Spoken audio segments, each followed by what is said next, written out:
The woman sitting across from Dutch Schultz's emissaries didn't blink. Her club on 133rd Street. 3 white men in expensive suits had just delivered an ultimatum. Work with Dutch Schultz, pay tribute, or get buried. Stephanie St. Clair looked at them like they were children who'd wandered into the wrong room. "Gentlemen," she said, her voice carrying the soft lilt of her Caribbean homeland, "I came to this country with nothing. I built an empire that generates millions every year. And you think I'm going to hand it over because some bootlegger from the Bronx sent you?" One of the men leaned forward, tried to sound threatening. "Ma'am, Mr. Schultz isn't asking. He's telling." Stephanie smiled. Then she pointed to the corner where a tall young man stood watching. Silent. Still, eyes that missed nothing. "You see him? That's Bumpy Johnson. And if you come back here with threats again, you'll learn why they call him Bumpy. Now get out of my club." The men left. They reported back to Dutch that some colored woman had laughed at them. Dutch Schultz sent 12 men to Harlem, not to negotiate, to take. It was the biggest mistake he ever made. Because Stephanie St. Clair wasn't just any woman. She was the Queen of Harlem. And she'd survived worse than anything Dutch could throw at her. But here's what almost nobody knows. After winning that war, after cementing her legacy as the most powerful woman in organized crime, Stephanie St. Clair disappeared. No funeral, no grave, no record of where she went or when she died. She just vanished into mystery. This is her story. Stephanie St. Clair was born in Martinique in 1886. The exact date, like so much of her early life, is lost to history. Some records say she was from Guadeloupe, others say Martinique. Stephanie never clarified. She liked keeping people guessing.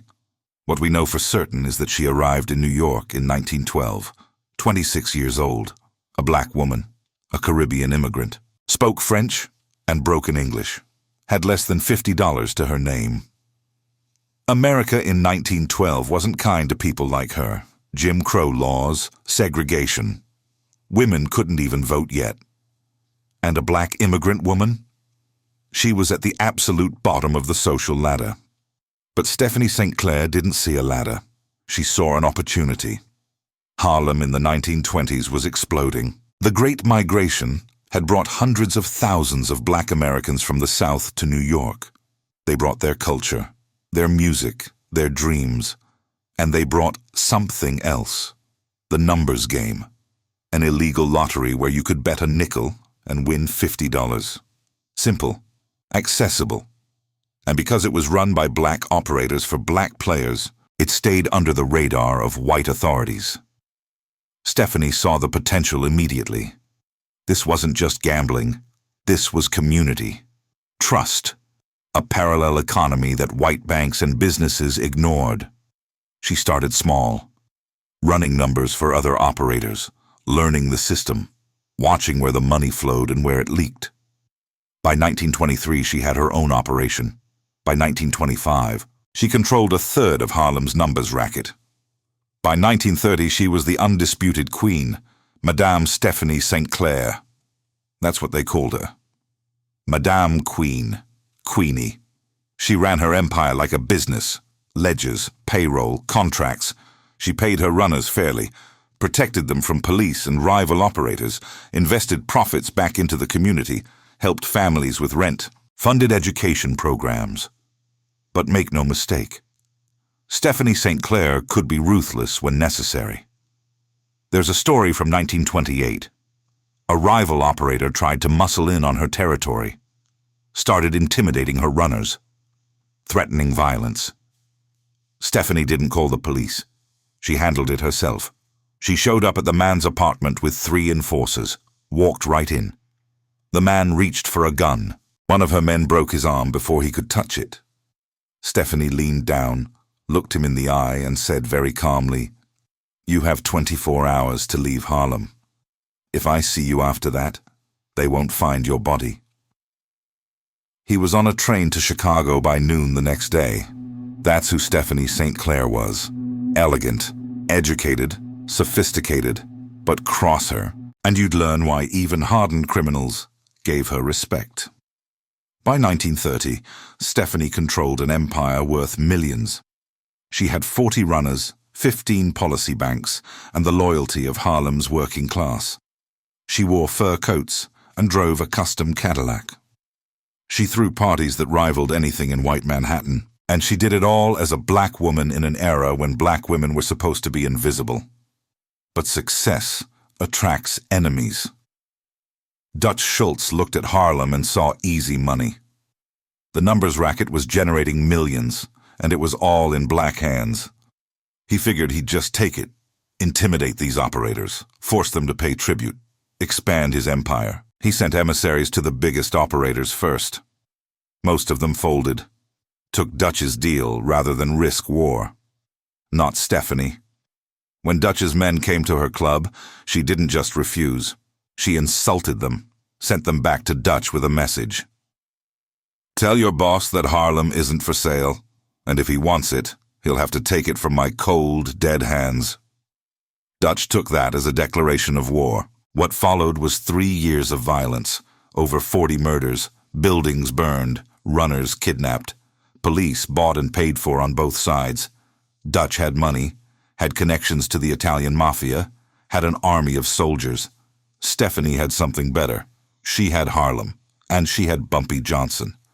Bumpy was in his late 20s when Stephanie recruited him. He'd done time, had a reputation for violence. But Stephanie saw something others didn't. Intelligence, strategy, loyalty. She made him her chief enforcer, her bodyguard, her protege. "Bumpy," she told him, "this war isn't about who has more guns. It's about who Harlem trusts. Dutch can send 1,000 soldiers, but if the community doesn't accept them, they're just invaders." She taught him everything. How to run policy banks, how to manage runners, how to negotiate with police, how to turn enemies into reluctant allies. But more than that, she taught him philosophy. Power isn't just violence. It's perception, loyalty, the ability to make people believe in you. Bumpy absorbed it all, watched how Stephanie operated, how she could be generous and ruthless in the same breath, how she commanded respect without ever raising her voice. The war with Dutch Schultz was brutal. Stephanie's policy banks were raided. Her runners were beaten. One of her closest allies was murdered in broad daylight. But Stephanie didn't break. She hit back harder. When Dutch kidnapped one of her runners, she burned down 3 of his warehouses. When he tried to buy off her police contacts, she outbid him. When he sent men to kill her, Bumpy made sure they never made it back to the Bronx. February 1933. The turning point. Dutch sent 15 men to corner Bumpy in the Cotton Club basement. Kill him. Break Stephanie's operation. Only one man walked out alive, carrying a message from Bumpy, a playing card soaked in blood. The ace of spades. Stephanie's message was simple. Keep coming, and we'll keep winning. Dutch finally realized he couldn't win this war, not against a woman who had the loyalty of an entire neighborhood, not against an enforcer who was smarter than all his soldiers combined. October 1935. Dutch Schultz was assassinated, shot in a Newark restaurant by order of Lucky Luciano and the Commission. Stephanie Saint. Clair sent a telegram to the police station handling the investigation. It became legendary. As you sow, so shall you reap. She'd won, beaten the most powerful white mobster in New York, kept control of Harlem, proved that a black woman could run an empire in a world designed to keep her powerless. But victory came with a cost. The war had taken its toll. Stephanie was in her late 40s, tired. The violence, the constant threat, the years of watching her back, it had worn her down. And there was something else, something few people knew. Stephanie St. Clair struggled with mental health, depression, what we might today recognize as PTSD from years of trauma and violence. In 1938, she married Sufi Abdul Hamid, a controversial labor organizer and religious leader. Some say she was seeking peace. Others say she was losing her grip on reality. The marriage lasted only a few months. Hamid was shot and killed in 1938, though not by Stephanie's enemies. Just random violence, the kind of thing that happened in Harlem. After Hamid's death, Stephanie began to withdraw.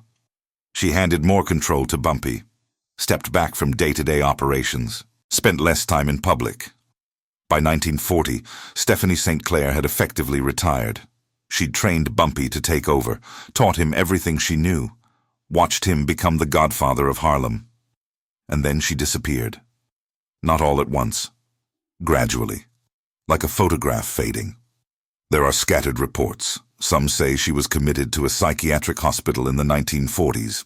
Others say she moved to the South. One account claims she went back to the Caribbean. But here's the mystery. There's no death certificate, no funeral, no grave with her name.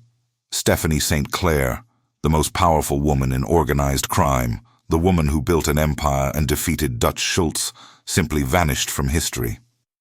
Some historians believe she died in the 1960s, possibly in a psychiatric facility.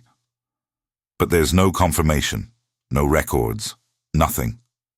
It's as if she decided her story was over, and she erased herself from the ending. Bumpy Johnson, when asked about her in later years, would only say, "Madame Queen taught me everything. She was the smartest person I ever knew. And when she was done with this life, she left on her own terms." Others weren't so kind. Some whispered that the war with Dutch had broken her, that the violence and stress had destroyed her mind, that she spent her final years in institutions, forgotten. But maybe that's not the right way to see it. Maybe Stephanie St. Clair did exactly what she'd always done, controlled her own narrative, refused to let anyone else write her ending. She came to America with nothing, built an empire, defeated powerful enemies, trained a successor who would rule Harlem for 3 more decades. And when she was done, when she'd accomplished everything she set out to do, she walked away, disappeared into mystery, left people wondering. Because that's power too. The power to leave on your own terms, to refuse to give the world a neat, tidy ending. Stephanie St. Clair was a woman who survived in a world designed to destroy her. An immigrant who built an empire in a country that didn't want her. A black woman who commanded respect in an era of segregation. She taught Bumpy Johnson everything he knew about power, strategy, loyalty. Without her, there would be no Godfather of Harlem. Without her, Harlem's numbers racket might have fallen to Dutch Schultz and the white mob. She changed history. And then she vanished. No one knows where Stephanie St. Clair is buried. No one knows exactly when or how she died. And maybe that's exactly how she wanted it. Because legends don't need graves. They just need stories. And Stephanie St. Clair, Madame Queen, the woman who taught Bumpy Johnson everything, left behind a story that no one can erase, even if they can't find her ending. If this story of a woman who built an empire and then disappeared into mystery moved you, subscribe for more untold stories from Harlem's underworld. Drop a like if you believe Stephanie St. Clair deserves to be remembered as one of the greatest criminal minds in history. And comment below. Where do you think she went? Did she find peace? Or did the world break her? Let me know what you think.